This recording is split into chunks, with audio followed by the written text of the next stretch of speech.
समाजको अगुवाईमा आज कर्णालीमा आएर राष्ट्रिय स्वतन्त्र पार्टीको घोषणापत्र वाचापत्र सार्वजनिक गर्न पाउँदा म लगायत हाम्रो पार्टीका सबै सदस्यज्यूहरू सभापतिज्यूहरू तथा हाम्रा पार्टीका साधारण सदस्यज्यूहरू सम्पूर्ण कर्णालीवासी नेपाली दाजुभाइ दिदीबहिनीमा आउन पाउँदा धेरै धेरै खुसी लागेको छ।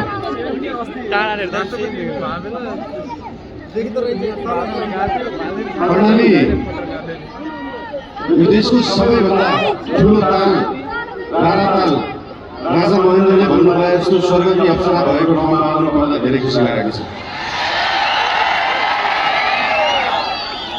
देशको सबैभन्दा लामो नदी रहेको ठाउँ, देशको सबैभन्दा ठुलो जिल्ला रहेको ठाउँ, देशको सबैभन्दा ठुलो गाउँपालिका रहेको ठाउँ, देशकै सबभन्दा गहिरो ताल रहेको ठाउँ, जुन गहिराईलाई आजसम्म कुनै सरकारले कुनै पार्टीले यो देशले बुझ्न सकेन, त्यो गहिराईलाई बुझ्न चाहन्छौँ। त्यो गहिराई बुझ्ने पार्टी हो राष्ट्रिय स्वतन्त्र पार्टी।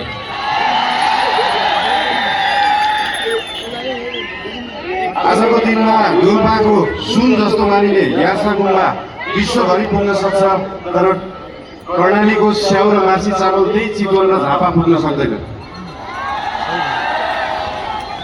यहाँको उत्पादनलाई कम्तीमा पनि देशभरि पुर्याउने पार्टी बन्न चाहन्छ राष्ट्रिय स्वतन्त्र पार्टी।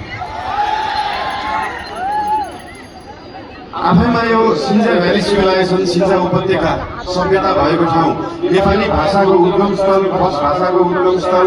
यहाँ आफ्नै भाषा छ, आफ्नै लिपि छ, आफ्नै चित्रकला छ, आफ्नै नाचगान छ, आफ्नै जात्रा पनि छ।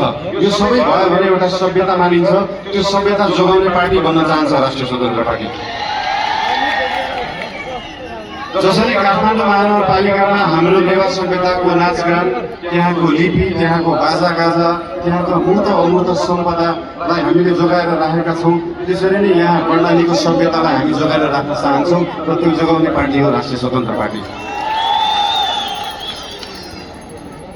देशमा अझै पनि भोकमरी छ, अझै पनि 4 वर्ष मुनिका बालबालिकाहरूको मृत्यु दर एकदमै बढ्दो छ, महिलाहरूको आमाहरूको मृत्यु दर बढ्दो छ। त्यो कर्णालीमा छ र त्यो कर्णालीको पीडालाई, गरिबीलाई, त्यो दुःखलाई बेच्ने नेता धेरै आए, त्यो गरिबीलाई बुझ्ने नेता धेरै आएका छैनन्। अहिलेसम्म कोही आएको छैन।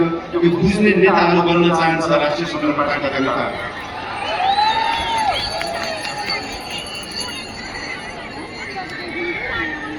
यहाँको पर्यटन, यहाँको सम्भावना, यहाँको कृषि, यहाँको खेतीपाती, यहाँको आय आर्जन सबै वृद्धि गर्न पाऊँ, तपाईँहरूको आशीर्वाद लिन पाऊँ र तपाईँहरूको अस्ति मैले फेसबुकमा लेखे जस्तै अब कर्णालीका सुइना हाममा सुइना भने जस्तै तपाईँहरूको त्यो सपना बोकेर जान पाऊँ र त्यो सपना बोक्ने सुरुवात आज हामीले वाचापत्रबाट गरेको छौँ, कर्णालीबाट घोषणा गरेको छौँ।